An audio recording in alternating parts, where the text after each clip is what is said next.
So far, so good. Hold on. Oh, geez. The wonky one. Yeah. Okay.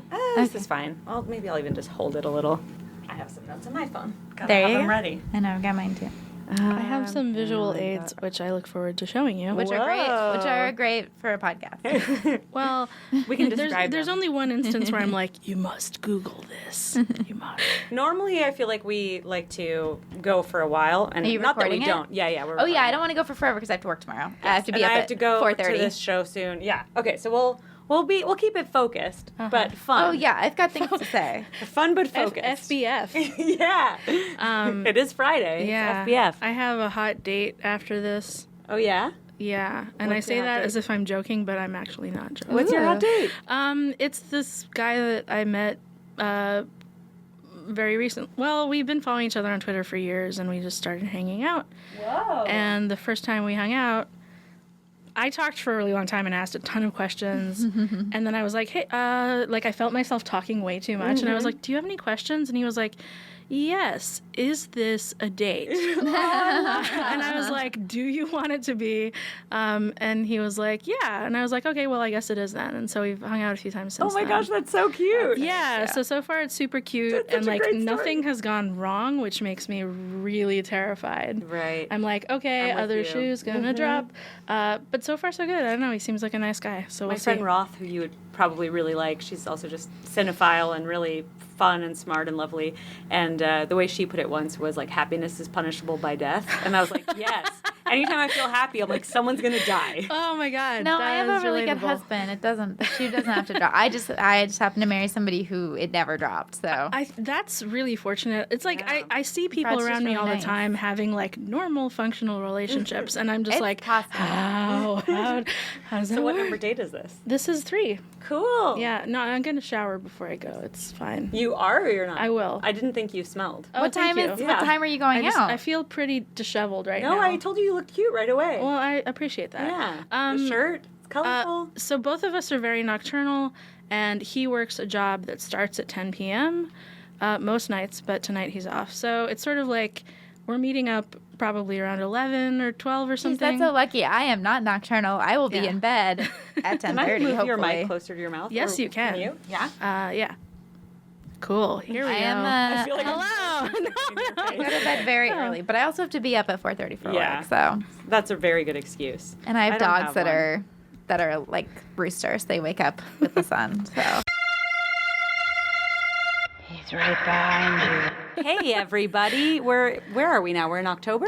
Happy October. I know don't- we're not actually, but when this comes out. This Okay. will be, hold on. God, I'm really bad at math. A doctor today asked me to do math, and I was like, You were like, let me start let me counting. remember my fake age.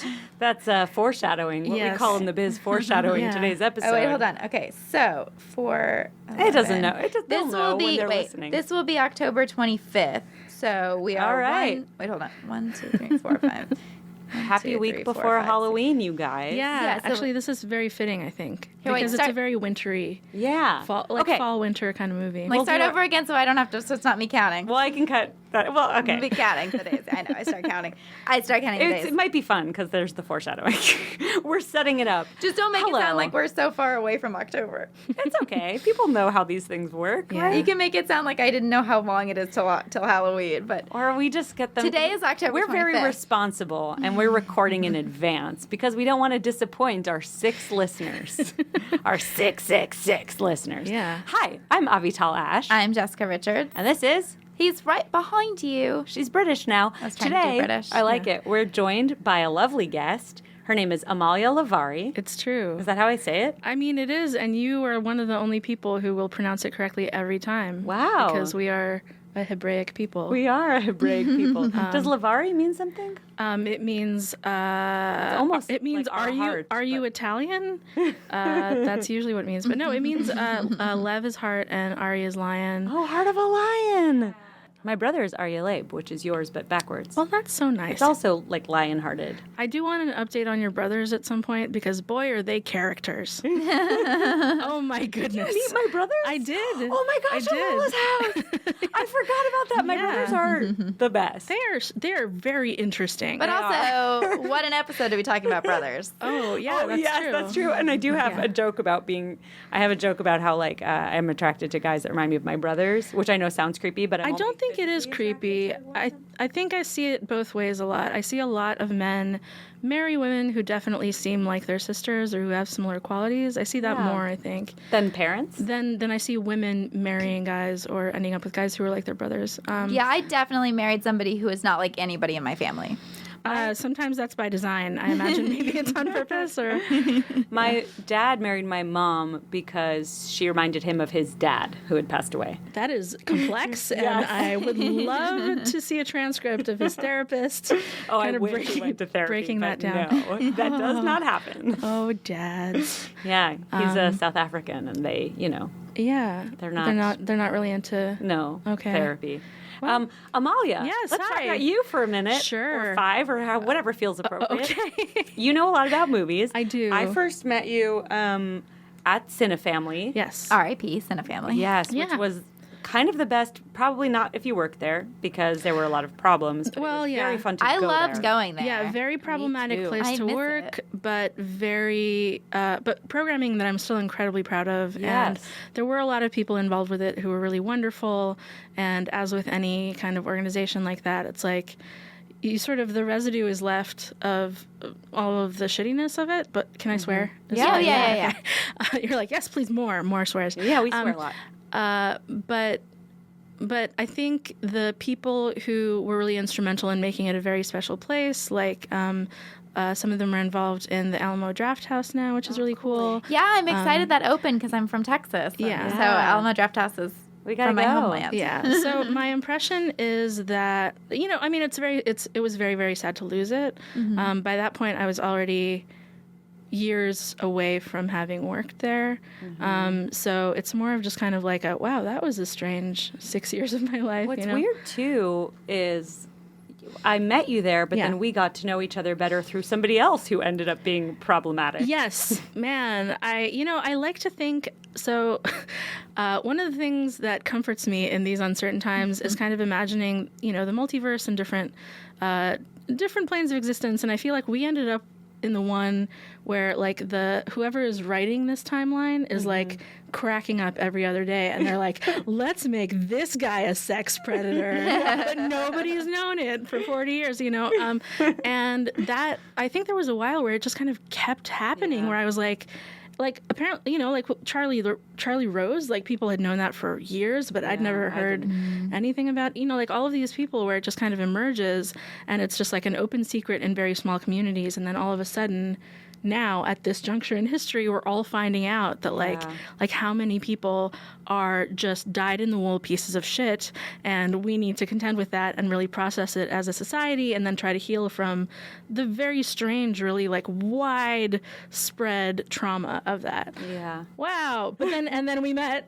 Exactly. We got each other out of that, and I think you met a lot of cool women through that person. So many wonderful connections happened, and it makes the sort of splintering of that entire group really all the more sad. But I feel like all of the friendships that were real in the context of that community really did get stronger after things fell apart. And also people reached out to each other more in a way that was really proactive, instead of just kind of waiting for the next party or whatever. Well, and if you're not from LA, Cinefamily is a great movie theater.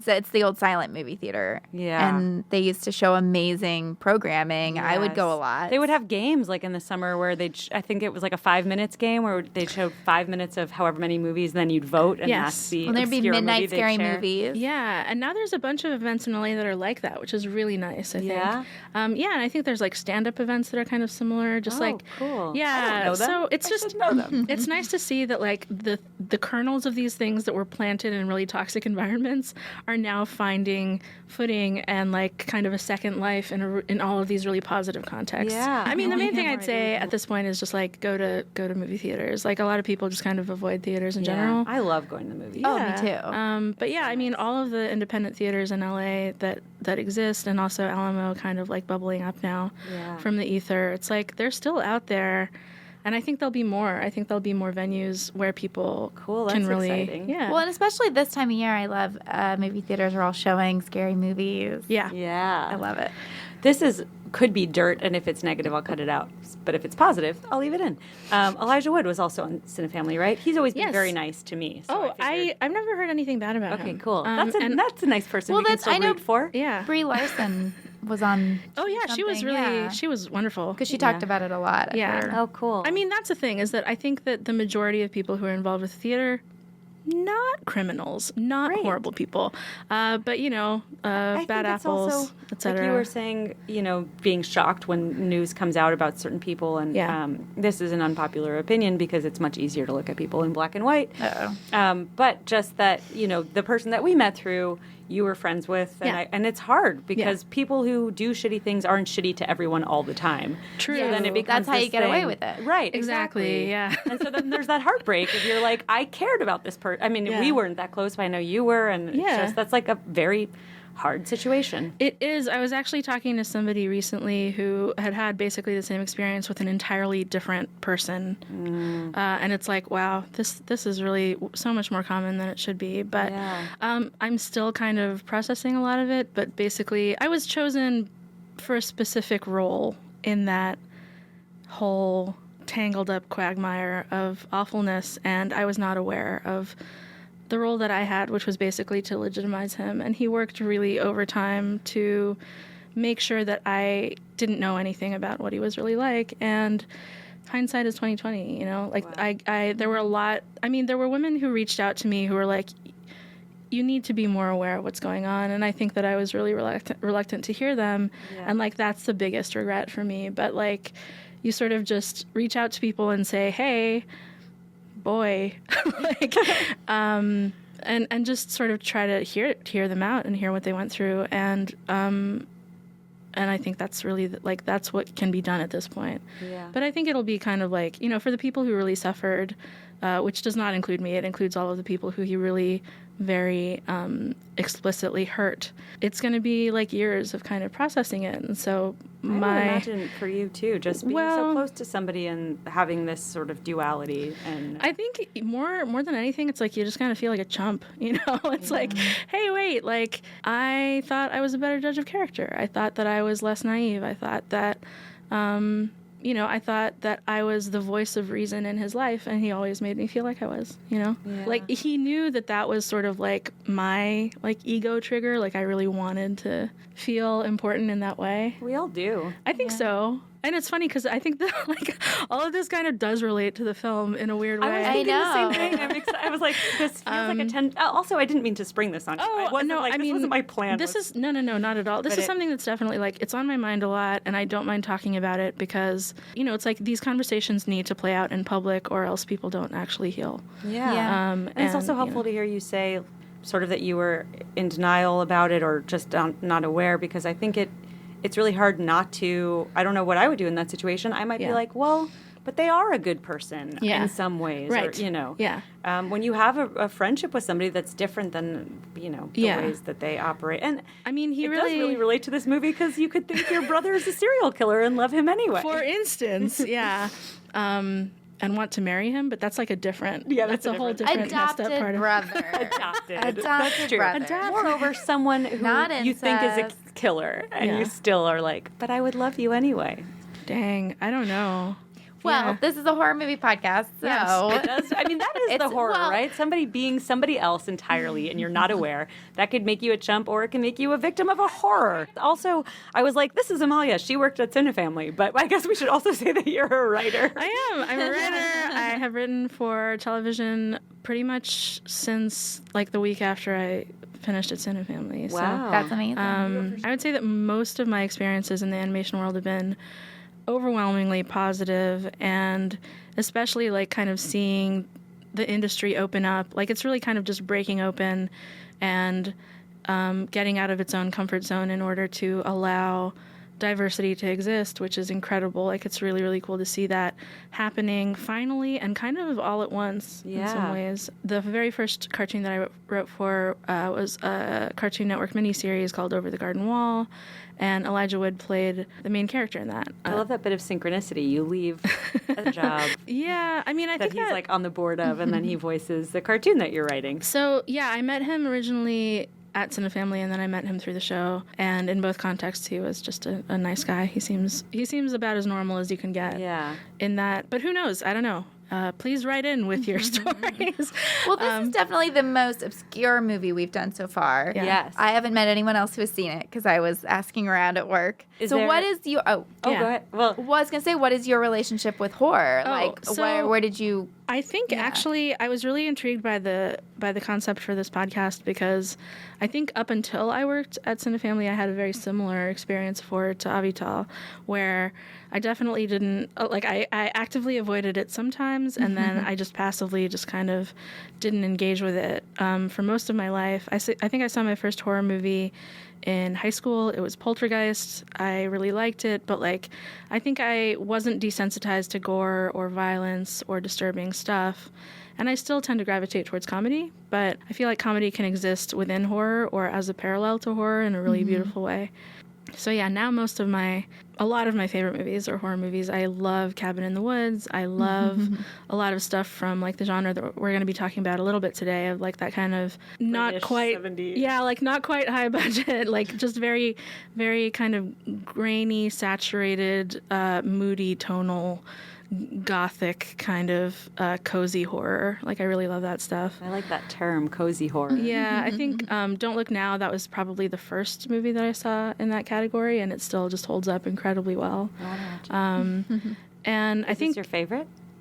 this one is one of my favorites. I think I really was interested in talking to you guys about it because it's such a young woman's story. And generally when I've had these intense conversations about the nature of horror and the history of horror, it's been either in classes, which were kind of driven by texts written by men, or just with other dudes who really, it's where every conversation ends up being about, Eli Roth or Ty West or something, which is fine. I think it's important to kind of talk about every aspect of horror. But for me, this was a very personal horror movie because I was oh, I remember being that young and misguidedly horny and Yes. repressed, and Even the way she puts her bra on. Yes. I do that. I still do that. I was I feel so seen. Yeah, She yeah. puts it on backwards and then Yes. turns it. Right. I mean, there are so many little details in the movie, and I feel the casting, I'm gonna say her name wrong. Is it Jenny Agutter? Do you know? I don't know how to say it either. Yeah. I don't know how So to say it. This think is my it's- first time seeing her. Yeah. So she was the first time I saw her. Your favorite? She was in An American Werewolf in London. Yeah. Oh, is she? Yes, as I didn't know that was her. As a grown-ass lady. And I think that for a lot of young men, she was sort of this beacon of sexual awakening. And so for a movie to exist that's basically about her as a young woman having a sexual awakening is I think really interesting. And I think that even though it's directed by a man, the original book is written by a woman, and so there's a certain kind of sensitivity with which it's treated, even though there are these moments where you kind of feel the man behind the camera kind of shooting her in a sort of exploitative way. But it's interesting, and I think that it really holds up as a really compelling story with a lot of moments that weren't really allowed to exist in cinema at that point, and probably for 30 years afterwards. Yeah. And it doesn't feel exploitative to me. Yeah, I don't I know think a lot so of people either. say that it does. Yeah, It feels like you're more seeing other people sort of sexualized from her perspective versus her being sexualized. yes. And I feel in that capacity, it's really well cast. Yeah. And I'm impressed by that. Yeah. Like, Her friend is sexualized a little more. she is, and she's also just incredibly, in my opinion, unfairly punished for Yes. being outwardly sexual. It's sort of Yes. there is kind of a very rote, Madonna horror kind of problem in this movie, which Do you is think the movie's aware of it and No, I pointing it don't. out? No. no. I think that it is aware of kind of things around that, but I don't think that it's aware of it as a problem. I think Because the killer at the end Yeah. We can That's talk the about only spoilers, reason. right? We can Yeah, spoil stuff? I mean, Okay. Yeah. Well, if you Yeah. haven't seen this movie, it is free on YouTube. Yeah. Where we all watched it. Yeah. So if you're interested, please check it out. But otherwise, it's basically about a young girl who's 14 who is adopted into this family, and she has feelings for her older brother who is like 35. Yes, Which at the yeah. start, when she points out their age difference, I was like, this is where she starts counting. But Yes. it comes up again later. So I Yeah. was curious about the So title. the counting comes up all over the place. Like she Yeah. counts the steps in her weird traumatic Yeah. memory. Yeah, there's a lot of counting. She counts the years between her and this person who she should not be interested in. Right. And her friend is like counting her conquests, like Yes. that 7. Oh my god, I like. It's like how can you not love that friend? Like I in know. that I moment. also love her Corinne. outfits Yes. so much. I mean, I think her berets and her short skirts that I would never wear, but I love them. I mean, all of the fashion in that movie is Yes. so. It's Both of very them. careful. It's like the way that Yeah. everyone is dressed, the way everyone's presented, the way that like the house is completely sterile and white, and then when she goes to this old house where she used to live that's basically condemned, like it's just kind of like saturated and weird and foggy. Like everything is so careful in the way that it's composed, and I like that the pace is slow enough to make you pay attention to those things, you know?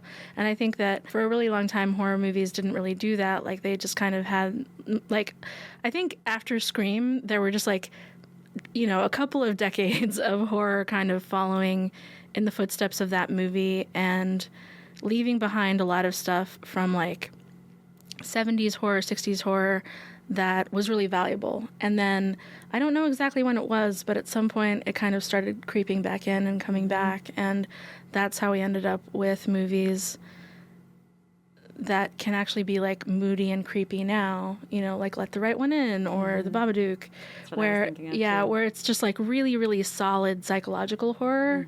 Oh, I was thinking of It Follows. It Follows, interesting. I think, is another one. Yeah, like For that whole opening scene, or not the opening, but the next scene, you have no idea. The one on the date, where it's like the date starts acting weird, and we see it from her perspective, and it's like, we have no idea what's happening. yeah. Oh, it's been so long. I got to rewatch it. Let the Right One In I want to rewatch too, but I remember that feeling in theaters. Exactly. And The Babadook was what crossed my mind too, because it's Yeah. they're developing character and Right. history. This one, the history is a little more haphazard, I think, where you're kind of like, Yeah. I get I why don't some of quite this. understand a lot of the dynamics in it. Yeah. Especially Len. The brother. Yeah. So I think that he's sort of Is he also adopted? Is he her or, biological brother? Or is he George's biological brother? I think Did Len she is have- George's brother, and I think that Wynn Okay. is the one who's adopted as a little kid. Because there's this scene where basically it's kind of like a flashback where everyone is like standing and they're about to give her gifts, and she's a little kid. Okay. And so in that scene, it's like she's in the house where she finds the body, which you can assume is her mother's, and then I don't Oh, think I it thought was that the was mother's. the It's George's fiancé. fiance, Claire. Yeah, and she says Claire. She never says mom. Because So- at first I thought that was Unless her there were mother. two. Well, I thought that was her mother, and then she calls her Claire the whole time and Right. says that was his fiance, and she's glad that she's dead. Right. yeah, I guess it's kind of blurry. I don't know. I assumed that her backstory is basically that her father murdered her mother. She discovered her mother's body, and then she was a little kid, and this family adopted her, and that's how they ended up with her. And that the suicide of George's fiance was a totally separate thing. Was that a suicide? I think so. They called it an accident, but I don't That know. It looked explains like a lot more about George, by the way. It if it's a does, yeah, suicide. because he's attracted to women who are suicidal. Right, he's definitely so, attracted to troubled women. God, he had some Yeah. lines that I was like, oh boy. yeah. Where do you get that about both about her parents, about her dad killing her mom, and about George's fiance? It I could might buy have- the George's fiance thing because she Yeah. was on the ground with blood by her wrist. I thought was it by her wrist? I thought she like fell down the stairs. It also doesn't help that it's kind of hard to see on the YouTube.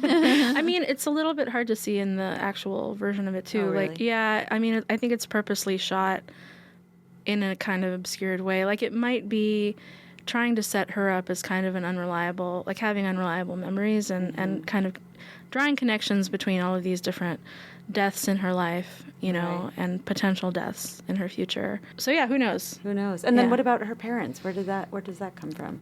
Well, there's the part where she is having like the seance with Claire. Yes, and in that moment, it's like with Corinne, and they're summoning Claire. Corinne is but upstairs. She's pretending. Yeah, Corinne's upstairs, but she's just hitting a stick on the wall, being like, "Rap once if you blah blah blah, or twice if you." But she's like not counting. invested. Well, she's basically using it like an 8-ball. Yeah, I think she's trying like to a magic look 8-ball, where someone would be like, "Outlook not so good." Right. But it seems like she just wants to look through her adopted brother, his notebook. And so this is a place she's found to be alone and to distract her friend. She's like, the ghost is responding to us. Yeah. Yeah, So I do feel like a little bit, in case people don't actually watch this, we should set up a little bit, which is, okay, so Sure, she's in yeah. love with her brother, Yeah. and then in this town in England somewhere, there are all these murders. It's Bracknell, which is a place where I think a bunch of horror movies were set. Oh, interesting. okay. And at that particular time, I think a lot of the movie is kind of about, it's drawing a parallel between her kind of pubescent sexual awakening and like this need to clear out the trauma of her past and move forward with what was happening in the town at the time, which was a lot of these really beautiful old buildings being razed to the ground or condemned. And like throughout the entire movie, there's just all of this demolition happening. And then, you know, it eventually gets to that point again at the end of it. And there are these murders also. Yes, there are these murders of that are young happening. women. It's like it just keeps coming up. It comes up in her family. It comes up. It's sort of like the undercurrent of everything, and everyone's kind of there's like a mild kind of panic about a killer that hasn't been found and that keeps preying on young women. And people say like the most appalling things about these women. That keep the being other found. brother says, why didn't he at least rape them? Seems like such a wasted opportunity. Right. And so I think that the existence of that brother in the movie, like I think that he's supposed to be kind of red herring. Right, And maybe it was we're him. supposed to think maybe it was him, but every single man. I know, and I really liked him throughout the movie. Yeah, I mean, Especially because I thought George was so problematic. Yeah. And I thought Len, who was like, you know, more a child, it's like some of the things that he said, I was like, well, he should be the one saying them. He's a child. But he wasn't really like he is Was he he is an 17 adult. I maybe? mean, I think he's probably closer to 20.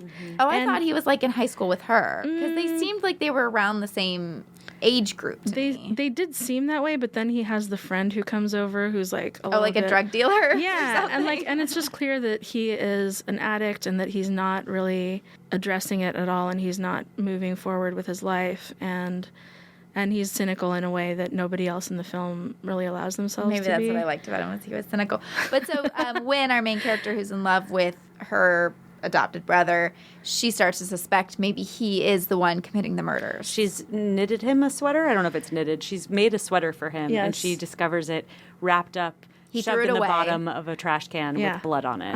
It's true. It's so creepy. And she right away. discovers Yeah. that he's got scratches on his back.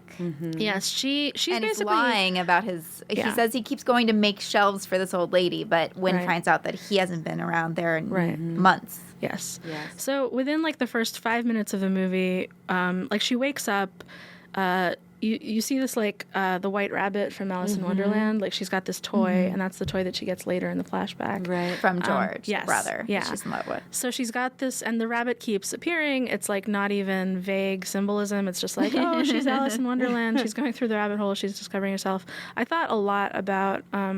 There's a movie called Valerie and Her Week of Wonders, which is a Czech film that came out around the same time, and it's really there's so many parallels between them. They're both really creepy, and they're both really like very much about like pubescent awakening around exactly that age. Oh, interesting. And there was a band that was formed actually around that film when they restruck the 35 millimeter print of it, and the band scored the film in the most beautiful way. And I think you can actually just listen to the score of that film and feel all of the weird, repressed longing and comical horniness of I Start Counting, but in the service of this completely other film. So do that if you like. Music in I Start Counting was great too. So I loved think all it of was the outfits fine. and the music. Oh, you This didn't is like actually it? where my visual aid comes in.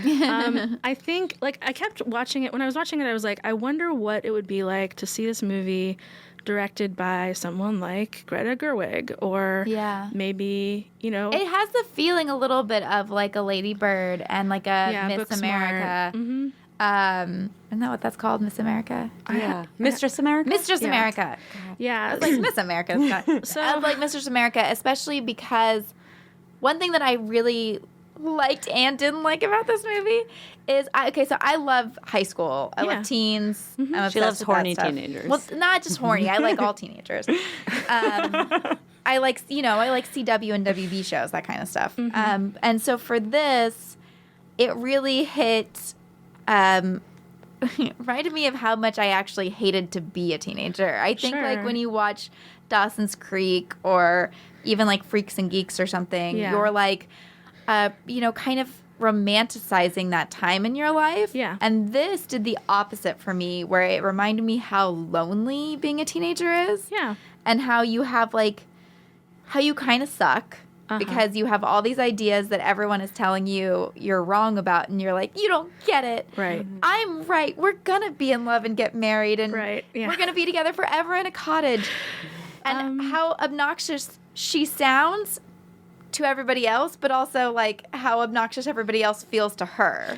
Yeah, I mean, to me, that's what I really loved about the movie. But it does a good job with that. I can see that feeling kind of insufferable after a while, but like to me it really it drew all of that, like teenage idiocy in a really accurate way that feels a little bit cringy but also so true to life. And I think that Jenny Agutter was 16 when she shot it. She was 14 maybe, playing 16 playing 14. I looked 16 playing 14, and she's just a really great actress, and you really get sort of the nuance of being in this ridiculous position. And she's not painted as this like demented harpy from the get-go. Mm-hmm. Like even in the first 5 minutes when you find out that she's in love with her adopted brother. She's so relatable. Yeah, it's like and he's so much older. He is. And I always liked them older, so I related to that. But always. I feel like that's also like she kind of hides behind like we're not really brother and sister. Yeah. Mm-hmm. To be like it's okay, but also I feel like there is a little bit of like the fact that he's so much older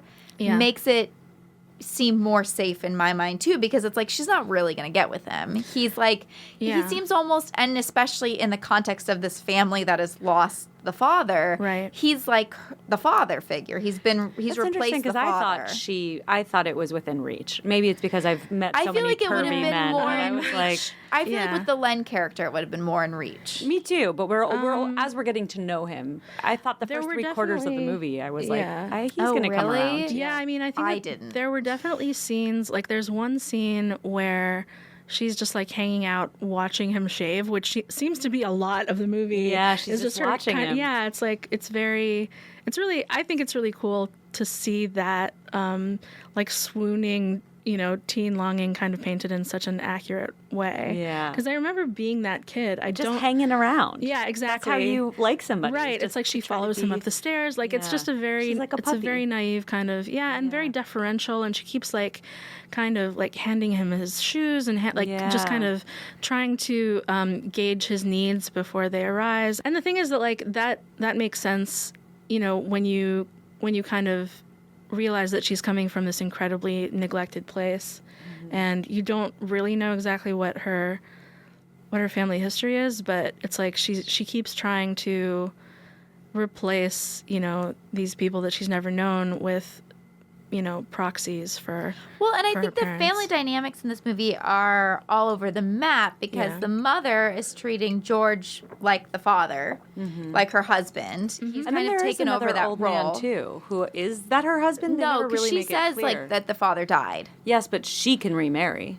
There's another old man. He's almost like a weird ghost that lives with them. He keeps saying like completely incomprehensible things, and everyone's like, "Oh, that guy." But I don't know who he's like out the window creepily in the opening. He's definitely not the father figure in the family. Yeah, it's definitely George, because she keeps handing she keeps being like, "Do it, George. Tell him." I agree with you. I just think it's even weirder if she is married and then George is the father figure. I never thought that was her husband, is the because case. there was never any. That was my takeaway. I was like, okay, that's her husband. But it's interesting that none of this stuff is really dated. No. Yeah, and I like that. I mean, I think that in a lot of movies in the same category, it's even more obtuse, and it feels even more kind of like every other scene gives you this feeling of like, wait, did a character dream that? Did I dream that?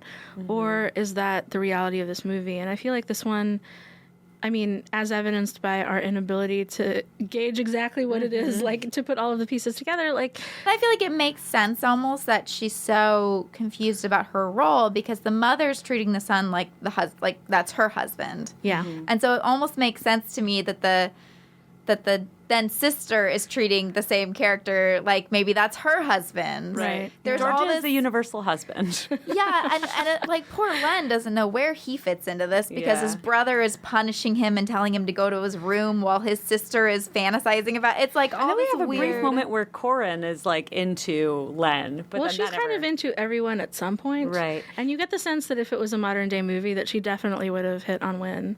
Yeah. You know, like. But I thought I definitely felt like Corin was a virgin. I was Yeah, going to ask you I guys think what so. you Yeah, thought. because Yeah. she the way that She's so church scene- adamant about Well, having that- had sex so many Right. times. But the Seven. church scene, she Yeah. says something about that's like Tell me what it's like. yes, Yeah.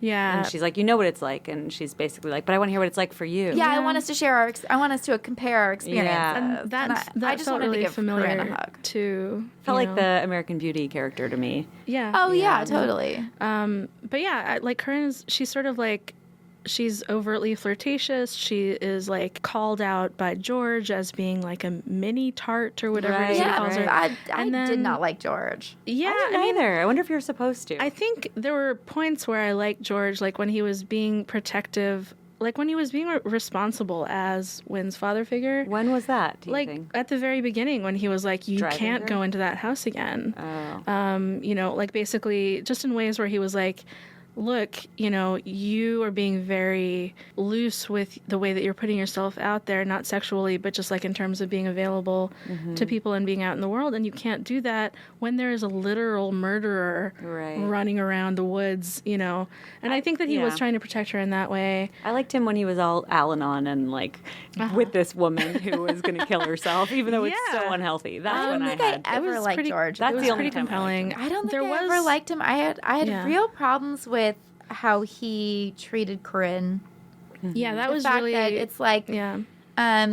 that they go out for this picnic. The mother's like, "You're going on a picnic." Yeah, that was She has to take. So he has to take his sister Wynn, her friend Corinne, and the brother Len on this picnic. And Corinne is flirting and whatever, and he doesn't put his foot down in the right way. He makes her feel bad. Well, he does 'Cause keep he saying grabs get her off me. wrist. First, he keeps saying to get off of him, and she doesn't. But Not that it also- excuses what he does, but he There's does also a do thing that where it's first. like he's like in his 30s. I'm in my 30s. If a He's teenager, supposed to be 32, but he looks 40 for sure. Oh, for some reason, He I kept does, thinking yeah. he was 35.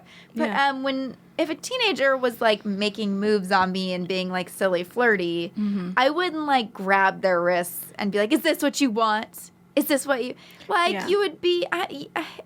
He acted like he was 17, Right. Well, it's also because we're supposed to think he's the killer. Yeah. and then he's like, he gets mad at her. He embarrasses her. Yeah. she's Yeah. like 14, and then they leave her. Which speaks to what you were saying, sort Yeah. of the Madonna horror complex. It's like you're Yeah. deified if you're virginal and then vilified if you're promiscuous. The problem, though, was that they were definitely equally horny, if Right. not, you know, like Wynn was maybe a little bit more kind of off the rails in that regard, but Right. she kept it to herself. right. And she, her like- skirts were longer. Right, and she confessed, she like kind of confessed it, you know. Yeah. And so the fact that she was sort of like just sweeping all of that into the parameters of where it was supposed to be, like, you know, in terms of religion, in terms of secrecy and like discretion.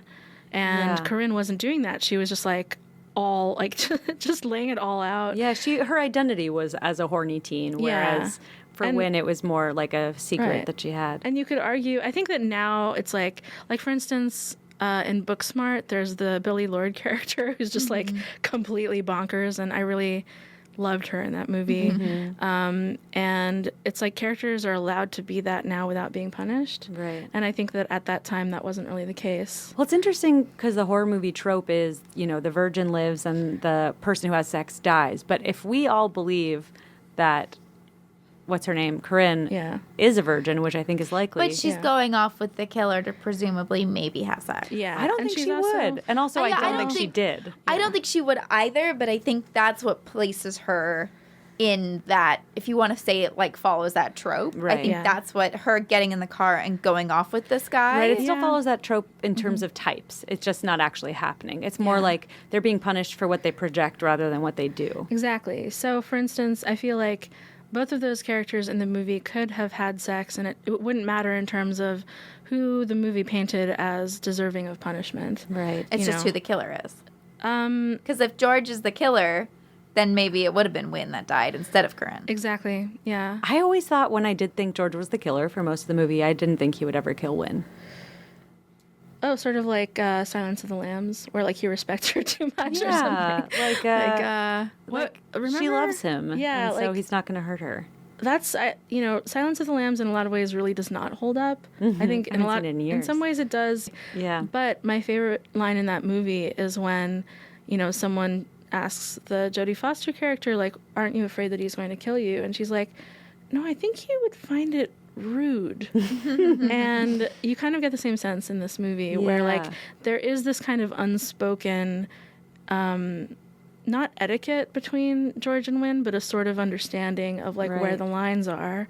And I think that she feels safe longing for him because she knows that ultimately he's not going to take advantage of her. Maybe some part of her does.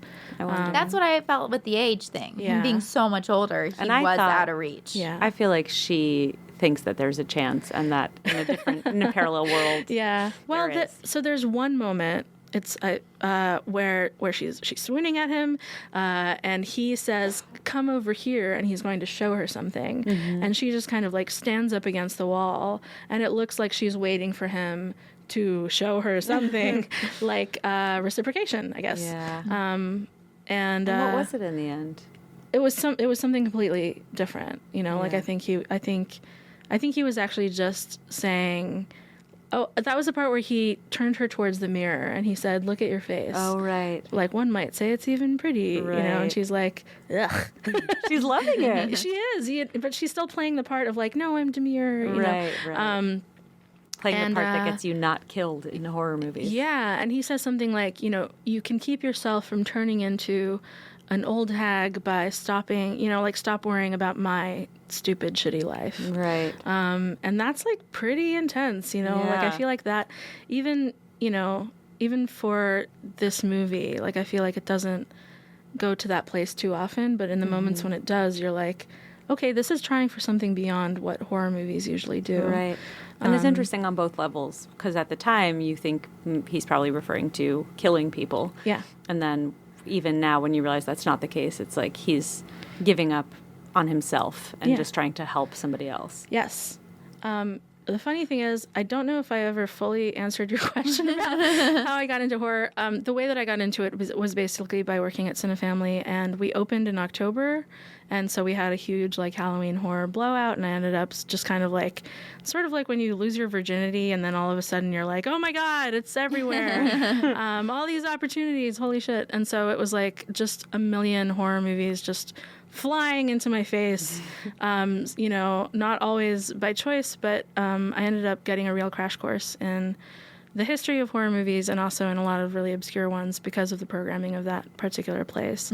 And every year, it got more and more, the programming got more and more kind of like interesting and intense and dug a little bit deeper every single year. And I think my favorite year was when we pulled off having like 30 midnight movies in a row. Wow. And I became completely nocturnal, even more than I am now. And I watched every single one. And I was also working for most of those shifts. Wow.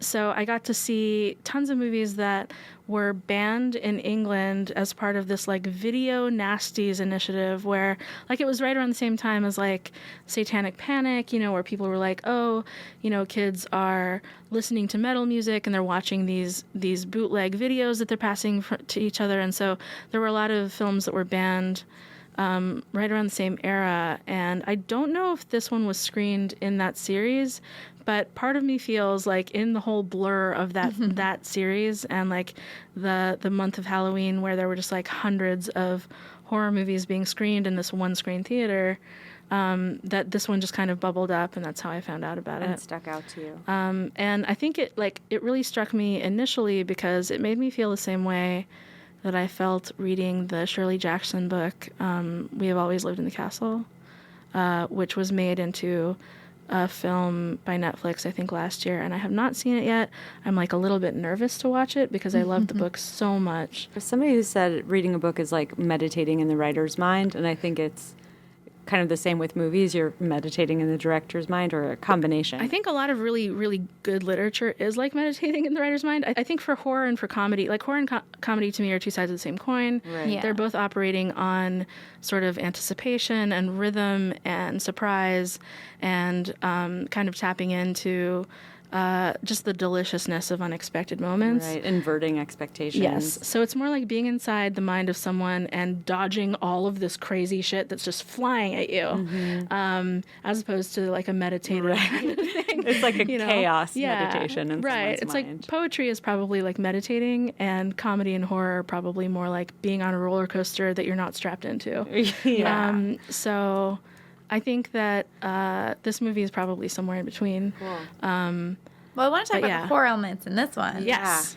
Because it's not George who's the killer, No. which I was excited because I got this right pretty quick. That I it did was too. Especially once he follows her. The creepy Right. guy on the bus. I Yeah. thought it was him because it kept showing shots of him looking at their underwear. Yeah. Because they're wearing like short skirts, Yeah. and there's those, and we get those shots a few times. We get them also when they're in like the diner-ish Yeah. place. Yeah, I have a question where you about see, like, that. the underwear, but in the bus, you see him staring at the underwear, and Corinne says, "Why does he think you're Irish?" or whatever. Yeah. And there's like this kind of playful banter where he almost has like a bit with Wynn, where he's always asking her like the same thing. Yeah. And it's like he's got his eye on her. He does. That yeah. made me, all of my red flags started going off. I was like, Sure. this is a little bit uncomfortable to me. Right. I want to also talk about that scene in the diner or wherever they are, this restaurant, before we get to the end of our Well, killer's yeah, what do you want arc. to say about it? These guys are also like checking out their underwear and they're getting in their space. But they felt more age appropriate to me. Sure, they felt more age appropriate, Right. but the girls are basically making it clear that they're not interested.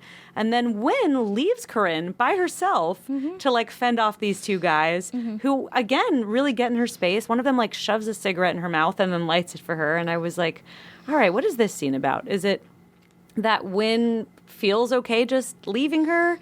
Is it that Corinne kind of has to act like she's comfortable or feels like she has to act like she's comfortable? Well, I felt like what are we Corinne seeing? handled herself well. Yes, but earlier she was brushing them off. She didn't want to hang out with those guys. Right, but I do feel like when it comes to that situation, Corinne had more, not balls, but for lack of a better word, like she had more balls to Well, she has kind more of deal with bravado. them. I think she's Yeah. good at putting it on. I feel like she can deal with that stuff a lot better than Wynn. But I don't think she's actually comfortable with it. Right. And Well, Wynn kind women of just usually leaves her aren't. instead of like, I guess at 14 it's hard. But that's I where feel I like I felt would like- go, hey, do you want to come with me so these guys don't take No, over I felt the table? Like this really nails that, like the real selfishness of when you're a teenager and it's all about you and your brain. You know, like everything that's happening to you is the most important thing because you're the main character in your story. Right. And that's what I really felt like Wynn in this movie nailed for me, was that feeling of like, Right. you don't matter in my story. Even the dead girls don't matter because what matters more is how much I love my not brother. Like, that's weirdly relatable. Yes, and eventually. Well, she doesn't know yeah. any of the dead girls. Like, we never know the dead. You know what I mean? Right. It's not like, Yeah. like, I wonder where this movie could have gone if Corinne had been, because Corinne ends up getting murdered. If Corinne had been murdered earlier in the story, I wonder how her death would have been treated, if it would have been treated the same as these other women. I don't think so, because she does run to interfere to try to save her. Because she knows that something bad is going to happen. Yeah, but that's what I'm saying. Like, I feel like these women are sort of inconsequential in her story because she doesn't know them. Right. Yeah. I'm saying I think it would be different with Corinne. But normally we don't mourn people we don't know because we don't have that connection, but we still feel invested enough in their hypothetical existence that we vilify their murderers. But we maybe don't not when you're think- 14. Like, I bought all that. I buy the it. I'm not idea- saying I have an issue with it. I'm saying it's very clear, like, murder, bad. But when you, like you're saying, are the hero of your own journey and you're that self-absorbed 14-year-old Well, is she when you says- can discard that and be She like, says but I love if him. he did this, he must have had a good reason. Right. So I think there is, like, I mean, there's so much denial on her part, but there's also that leniency that you see with anybody where it's like, well, obviously, if you're a murderer, you're bad. Oh, wait, somebody I know and love is a murderer? Well, I know and love them, so they must be a murderer for a reason. Which brings us back to our opening conversation God, and how yeah. easy it would be to sort of not to disregard the testimony of women who have yes. lived through this bad experience and be Right. like, well, he must have had a reason. Sure. Well, like not to equate, one crime with another. Like, I think serial murdering and raping are pretty far from like I would hope gosh, I don't know. I have to gather my thoughts about this one because I Well, do there's think no that raping in this movie. yeah, I think but there's like the suggestion that like I think there's definitely the suggestion in the movie of the conductor being sort of like a sex pervert, Well, I think he's or- impotent.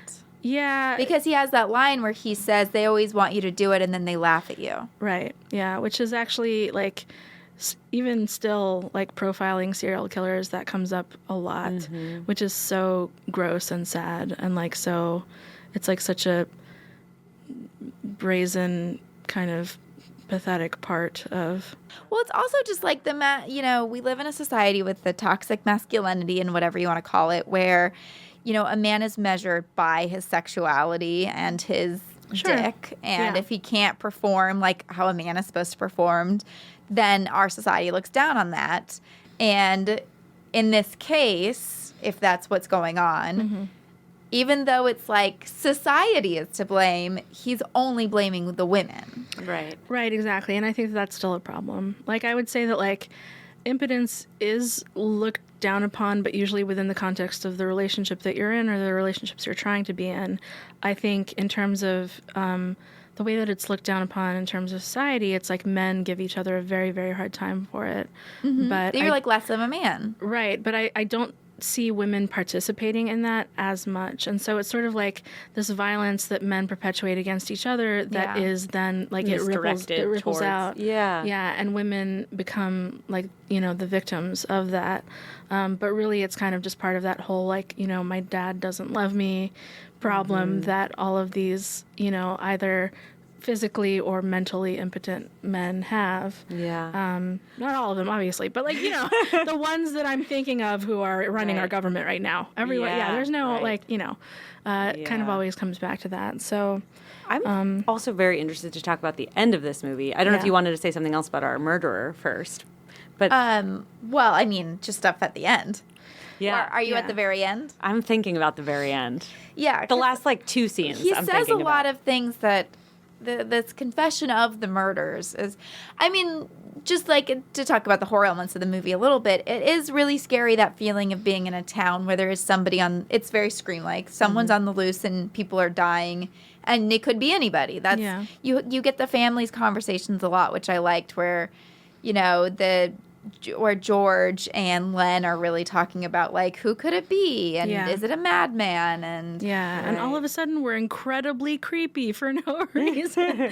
Like, just because men are creepy. It's very early on that we I get feel like men are creepy in that general. horror shot because it is moody and not necessarily straight up horror, but it's early on that we get that shot of the girl in the river, and it felt very like Ratcatcher or kind of oh, that's such a good movie. It's been a while, but that scene just looked like, or kind of beautiful, just Lynn Ramsey in general. It also felt like something out of the newer one. So, I mean, I'm so glad you mentioned her, because imagine her directing this movie. Oh my gosh. I would love to see that. Like, She's supposed to do the new Little Mermaid. Can you imagine? But that didn't happen. But that would have been so interesting to see. I would have really loved to see that for sure. But yeah, I mean, I think okay, so we talked about the composer a little bit. And this is where this picture comes up. I would like to really implore anyone listening to this to Google this man's picture. So in putting this movie together, they didn't think like, oh, let's get, maybe like I think Lynn Ramsey making this movie would be like, I want a woman to to create the sonic landscape of this movie so that it replicates the experience of being a young woman and feeling horror, feeling longing, feeling sadness, feeling joy. Instead, the person that they got to score it is this man, Basil Kirchen. And what a great name. And, clearly a talented person. He was an English drummer. He was a composer. I think that he probably produced a lot of interesting stuff. Here it says that he scored music featuring tape manipulation of the sounds of birds, animals, insects, and autistic children. So, like, he wasn't, like, a typical choice for a composer of a film. But when you look at a picture of him, he really kind of looks like a Rasputin Sasquatch that just shaved a very small circle into his face. There's something kind of George-like about him to me. So when I saw this picture, I was like, this is the killer, the composer of this movie. That's the murderer. Because he looks, every single picture of this man, he looks absolutely terrifying. And yet he was, just a talented composer. Who knows if I like probably the soundtrack too. I think the soundtrack is good. Those were him. Yeah, I think, there were definitely like incidental songs and like the song that's playing when they're running around. Yeah, and the titular, that's the kind theme, of the I Start Counting that's song. an interesting one because it really does kind of feel like a weird song that a girl would dream and then wake up to. I wonder if it was written for the movie. I think it was. Yeah. It reminded me a little bit of Rosemary's Baby music. Yeah, there's a similar kind of feel, like creepy. Everybody get creeped out now. Okay, It's so like, the very end. Yes. I'm very curious about this. I wish that we held longer on the police showing up and her holding him. Yeah. Also, not sure how the police knew to show up. Okay, so let's set up the ending just in case people don't make it to the movie right away. Sure. Is that she... God, poor Corinne. We've said a little bit about what happened, but so she makes a move on George in a playful way, and George refutes her and freaks her out, and so she's like, I'm walking home. And to punish him, she wants to scare everyone by not coming home. Right. She doesn't come home, and George, who says that he's going to go out and look for her, doesn't. He goes and has sex with this woman that he's secretly seeing. Yeah, who's suicidal, and she needs me. Yeah, God, there's so many problems. But it really made me mad at George, too, that idea that, like, there's a 14-year-old that you were responsible for out there, and you're going to go look for her by fucking your girlfriend. Like our last episode, or 2 episodes ago, it's basically negligent homicide. What do you mean? I wouldn't for which argue episode? with that. I think The Exorcism of Emily Rose. Oh, okay. It's like, what are you talking about? Like, I hadn't really thought of it as that, but I do. Yeah, he does really shirk his responsibility. Yeah, he's the adult. Yeah, he's like my age. But no one in this movie acts like a grown up. No. Like, not one person. That's true. And that's kind of weird. Yeah, it's a really good point. Corinne, I think, is really trying to act like a grown-up. She's trying, yeah. She's posturing a lot. Yes. And I think that makes her the most sympathetic character in some ways. Yeah, I liked Corinne a lot. But so Wynn gets a call from Corinne, and she's saying, I'm going to punish George by staying out even later, and I'm with that guy. What did she say? Like, I'm with a guy you like or something. I'm with a guy we both know. Yes. Who we figure out who it is because earlier Wynn is in the house by herself and this guy follows her. And she ends up running and he's sort of chasing her and she escapes. And they never address it. I don't think they even make it clear that it's him, but that was my guess. I thought it was clear that it was him. Well, there's a shot of him through the window. I couldn't tell that it was him from that shot, but I knew it was him just because he had followed her off the bus. Yeah. I mean, I think it's worth noting that, like, so many of the men in this movie act like potential serial killers. Yes. And, like, there's almost no one who is free from suspicion. Is there anyone who is, like, a good man or boy? No, I don't think so. The priest is not super, it's like, he's not really suspicious, but, like, you're kind of like, well, maybe he'll do something weird. I liked Len, guys. I really didn't think Len was suspicious at all. I thought Len was, like, super weird. I thought he was suspicious, too. I liked him, and I was very... I almost feel like I wonder if I just like related to Len the most on this movie because he was just kind of on the periphery. Everyone kind of ignored him. He was like. He doesn't really have a place in this family in a weird way that I was like, I'm kind of into him. Can we also talk about how there's like a baby crying through half of the movie, but you never meet the baby? Do they have this neglected baby in the house? I don't remember. I mean, doesn't everyone? everyone? Is that not a thing? Like, you don't have one? Every house has a baby crying. You open a closet somewhere and it's like, oh, no. Like, is it supposed to be the neighbor? Never heard a baby cry. I have no idea what you guys are talking about. I wonder if I got a different recording or something. That's so maybe weird. there was another. Yeah, maybe there was another video playing at the same time as. I don't think so. There were weird That's so baby weird. sounds. I never heard that. Yeah. I did find that on YouTube there was a version that was an hour 40 and there was a version that was an hour 44. I watched an hour 44. Me too. Yeah, same. Weird. Yeah. Well, interesting. Yeah, I never heard a baby cry ever. Okay, so then she's out with this guy who at this point we're putting together is probably the killer. Wynn runs out to try and intervene. And she goes to Wynn goes to her old house that's going to be demolished, and that's where she finds Corinne's body. Yes. And then this is the real scary part of the movie because the killer is still there. Yeah. And he comes up to her and she doesn't run. It's a very calm interaction. He doesn't try to hurt her. Mm-hmm. It's weird. It's obviously very tense. Right. But it's not what you expect. Right. Because she's not. I mean, at this point... Well, she says she's trying to tell him that Corinne's dead and we have to go get help. Mm-hmm. And he keeps insisting, well, you don't want to go to the police if she's not really dead. We have to make sure that she's dead. Right. Like, show me the body, show me the body. Mm-hmm. And he's really pushing her down into the basement. Mm-hmm. Yeah.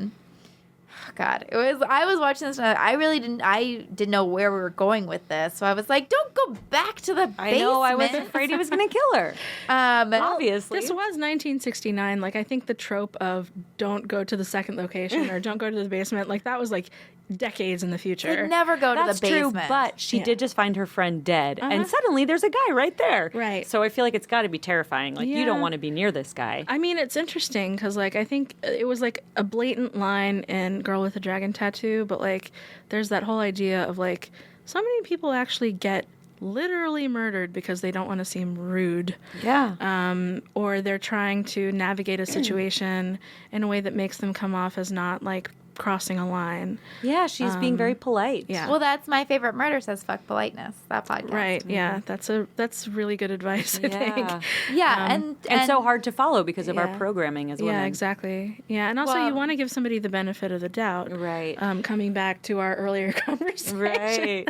And I think that she's in shock. She just found her best friend dead. Yeah. She goes upstairs, this guy who she does know, and we know that men in this world, especially in this like cinematic world that has been established, are somewhat creepy and it's forgivable. And they do just keep showing up at this house. Well, and she might, I mean, for all we know, she still thinks it's George at that point. We don't, because she doesn't know that George is out fucking his girlfriend. But she does run when she realizes who.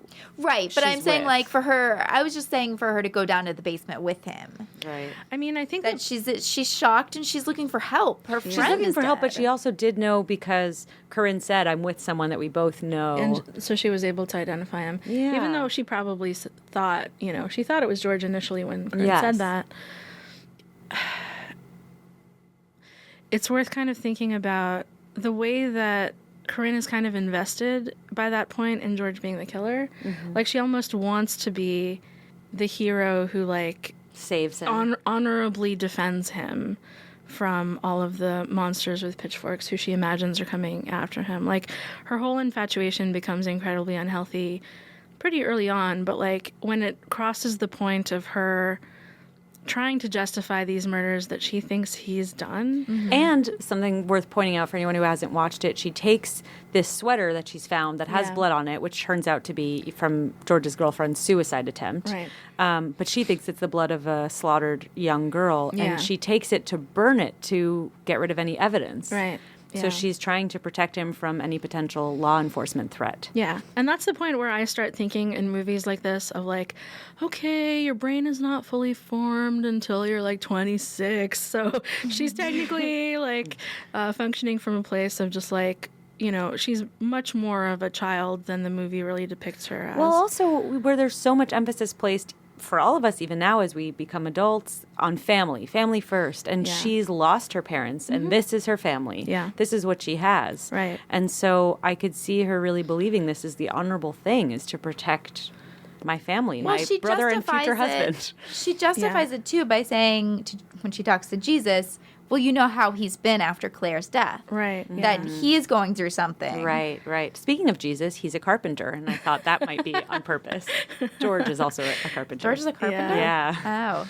That's right. Didn't That's put why that he was together. like building shelves and transporting wood. I mean, I think that you're right that it does come from a place of like wanting to honor and protect your family, but it's definitely also coming from a place of like wanting to get with him. Yeah, oh, for sure. Well, and wanting her love and to lust. be, she's the only one that really gets him. Yes. And she's the only one that can really love him. Yeah. And it's a pure love, and no one, it's that whole thing about like wanting to save the bad boy and wanting to be special and wanting to see something that nobody else sees that we all have when we're under 30. Yeah. We had this conversation when we did Scream, actually, with Daniel about Jessica related to sort of this like wanting to save someone, because in it, Billy is kind of like the broken. Which I'm much more attracted to Billy than George. I didn't have any attraction to George in this movie. Me neither.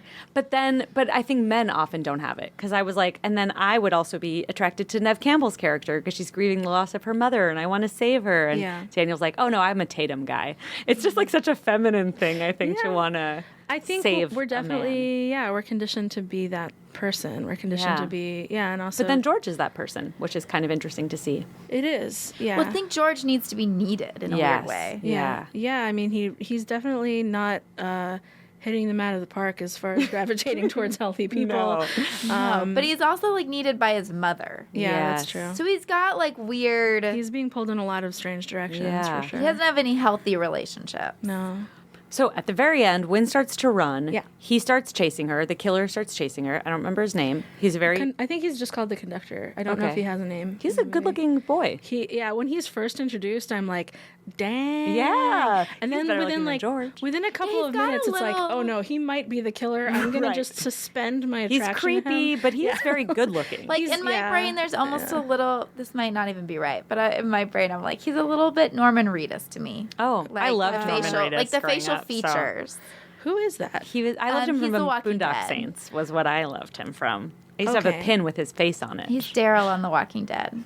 Did you watch Boondock Saints ever? It's him and Sean Patrick But Flannery. there's like it's a little bit of like I how loved it growing up. the facial I features like reminded me just like a little bit of like a Norman Reedus kind of. I could see that.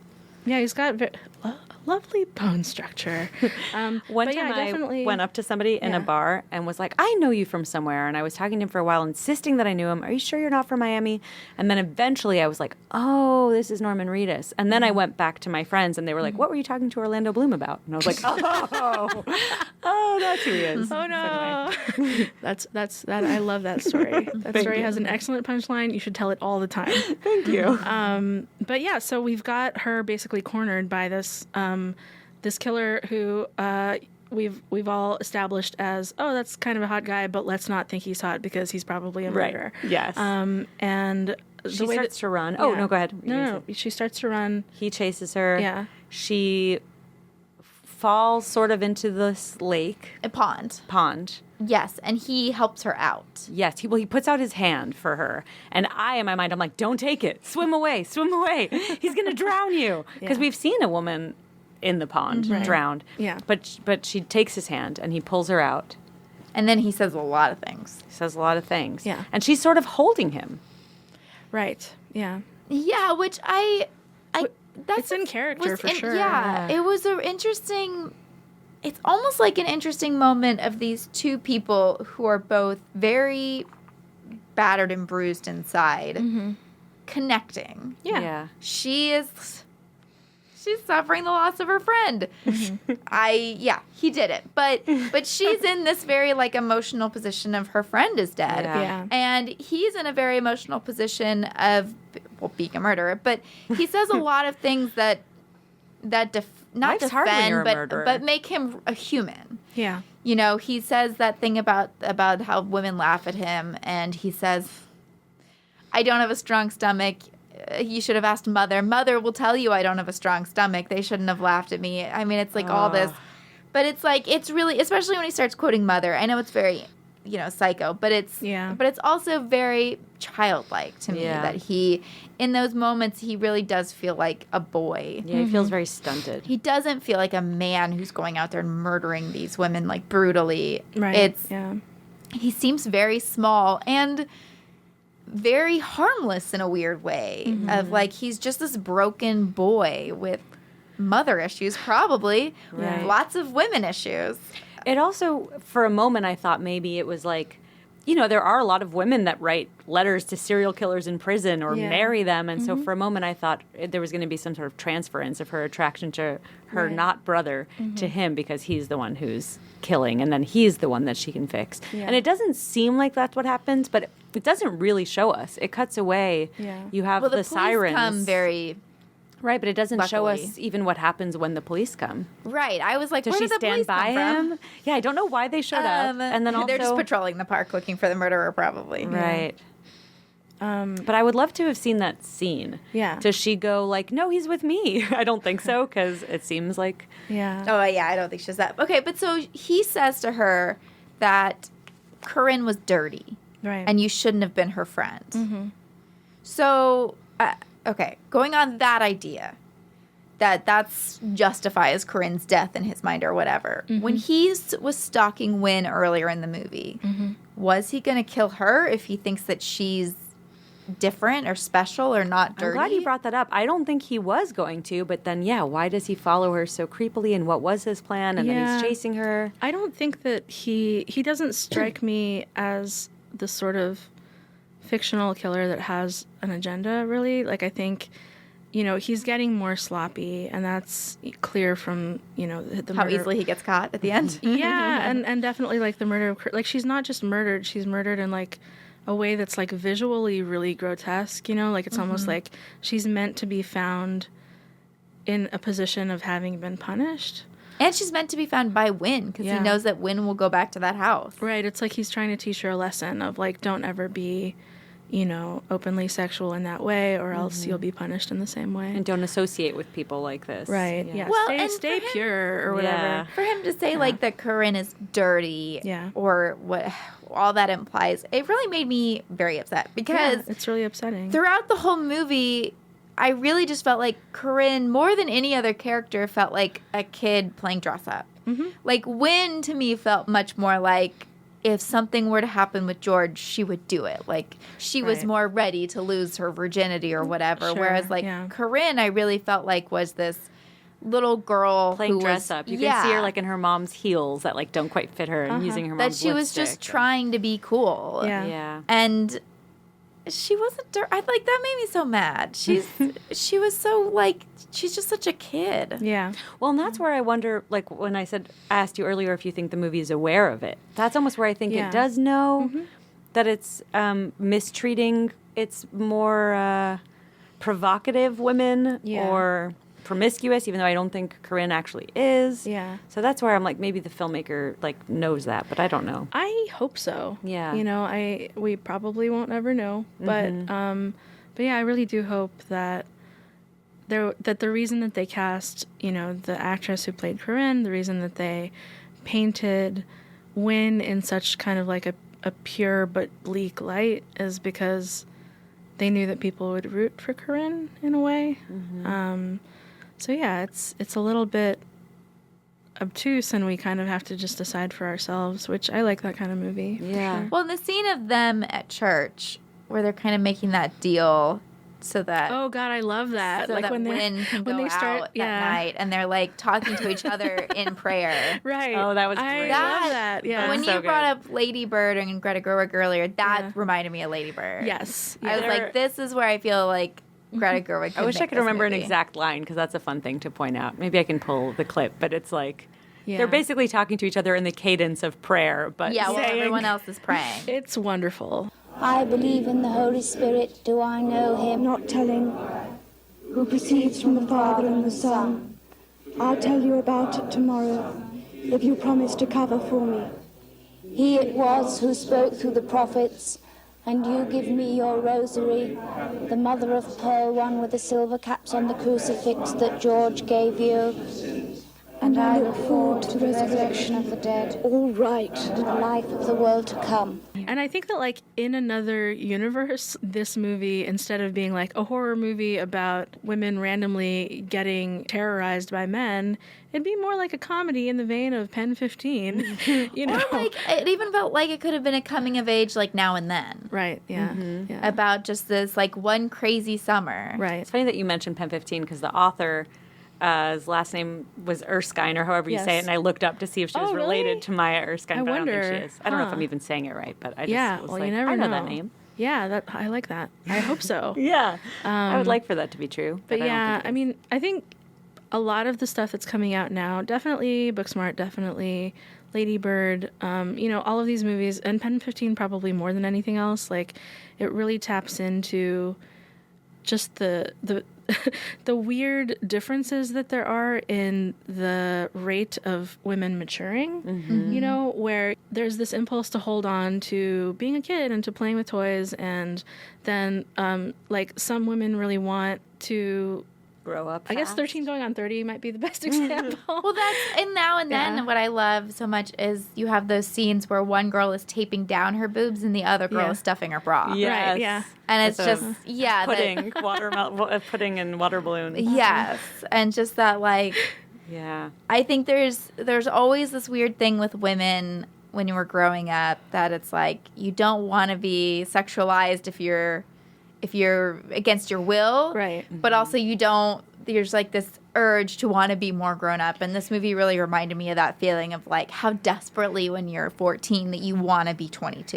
Yeah. Right. And like you just can't wait to be an adult. You want to be an adult so bad, and it's so sad when you see the world treating them like they're women and being sexualized by Right. all these men in society, and they're just girls. Yeah. On the note of being like, you can't wait to grow up, I remember, because I always was that way. Like, I was so excited Same. when I sprouted boobs finally. I wanted to be 22. Yeah. 22 was going to be my golden And people age. would always say, these are the best years of your life. Enjoy it. Yeah.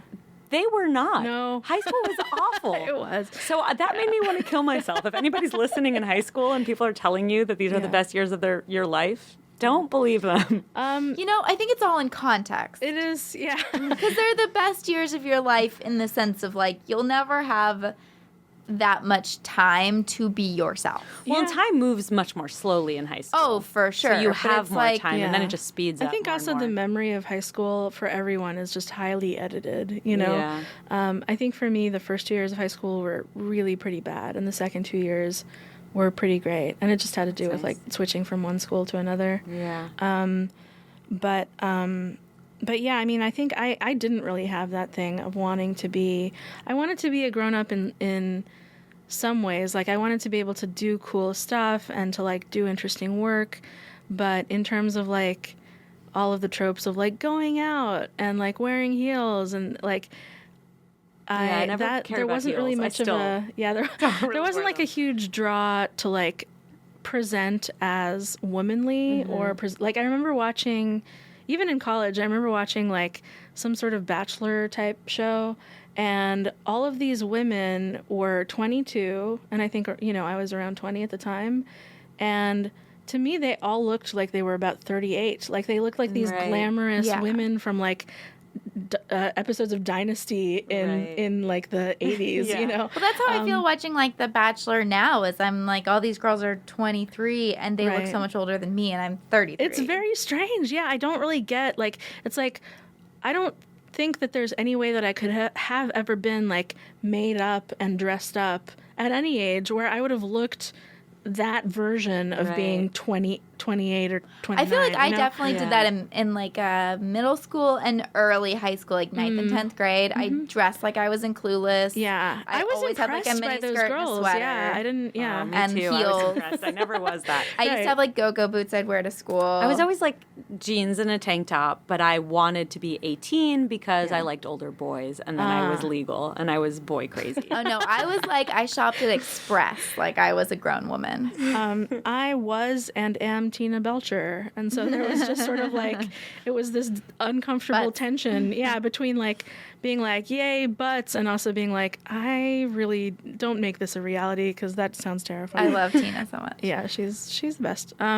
Okay, so at the very end of this movie. Yes. I have to go soon and I don't want to. Yeah. I want to talk Well, about I this have to go forever. because I have to go to bed. So But at the very end, they're raising this house where she grew up, and she and George are holding hands. They are. And that's not creepy. Is it familial holding hands, or is it I a think romantic? It's up to interpretation, but the thing is that, like, if it's a year later, then what is she, 15? Right. Like, it's really problematic. But don't they say the age of consent is 15 or 16 in the movie? I don't know, but I making that up? regardless, it's like, Oh, of course. it's such a strange scene. there is no age of consent when it's your brother. So, He's not her real brother.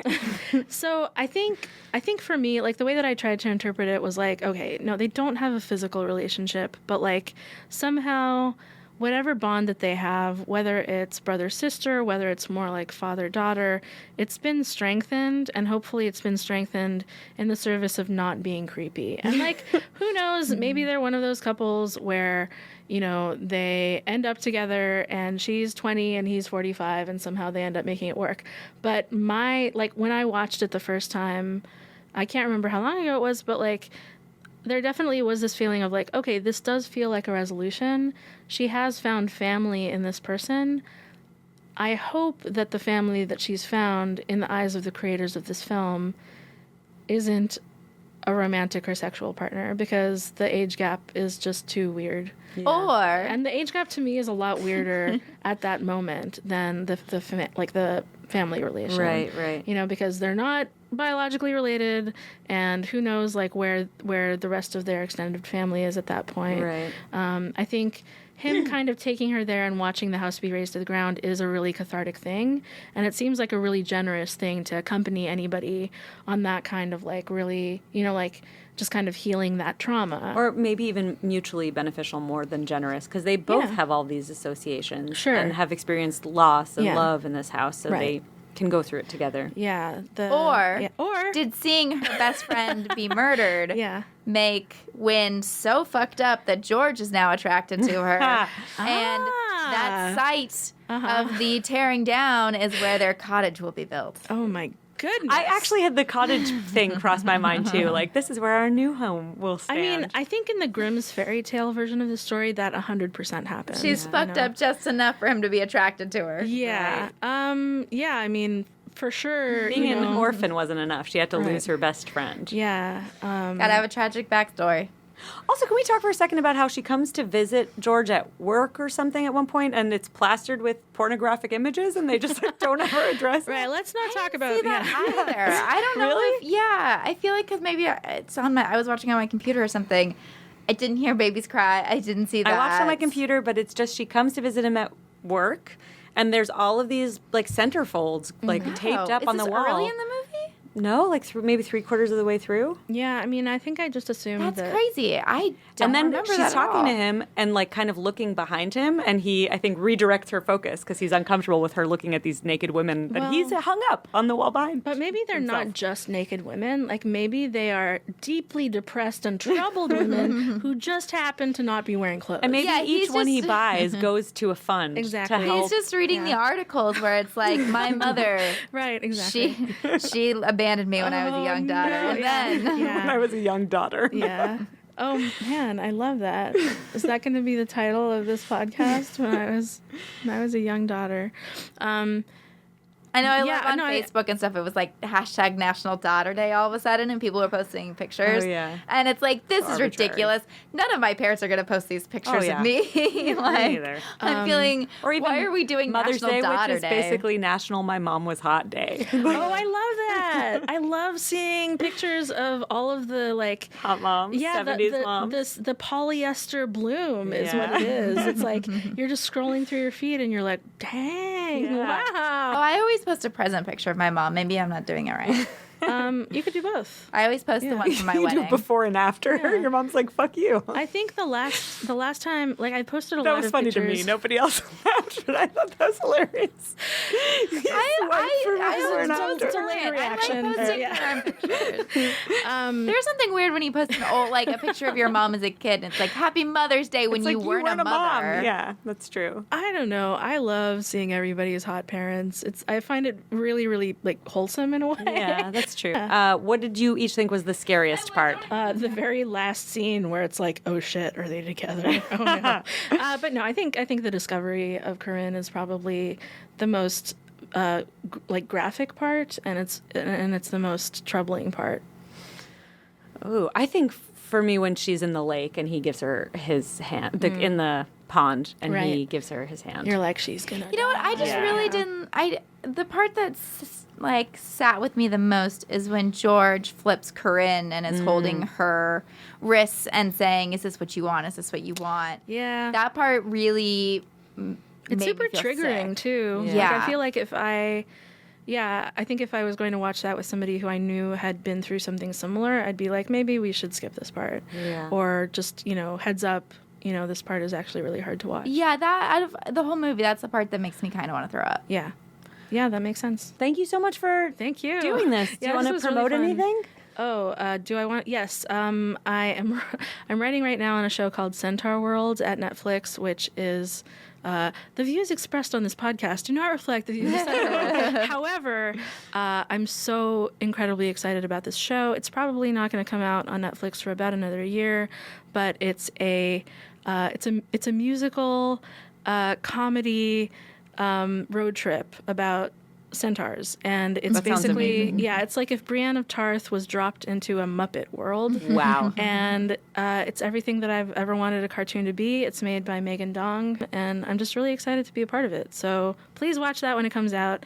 It doesn't really have. It has some scary moments. It's definitely not a horror, but a lot of the comedy is really pretty horrifying. So yeah, watch that. That's Okay, what cool. Do you want anybody to follow you on Twitter? I mean, I'm on Twitter. Feel free to follow me. My account was private for a really long time, and just recently I was like, whatever, I don't care. So I'm still fighting that private fight. yeah, I mean, I don't know. I might go back. So get in while you can. But yeah, I'm on Twitter. I'm on Instagram, and I work on a lot of different things. I write for a lot of different things, and if you want to follow along with that stuff, then I always post. recommend. Yeah, I post updates there, and I also post retweet some a really lot cool of stuff. amazing humans, and I'm glad to know people exactly like you guys, who are making stuff.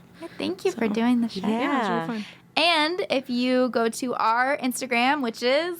He's Right Behind You podcast. Thank you for listening. Thanks.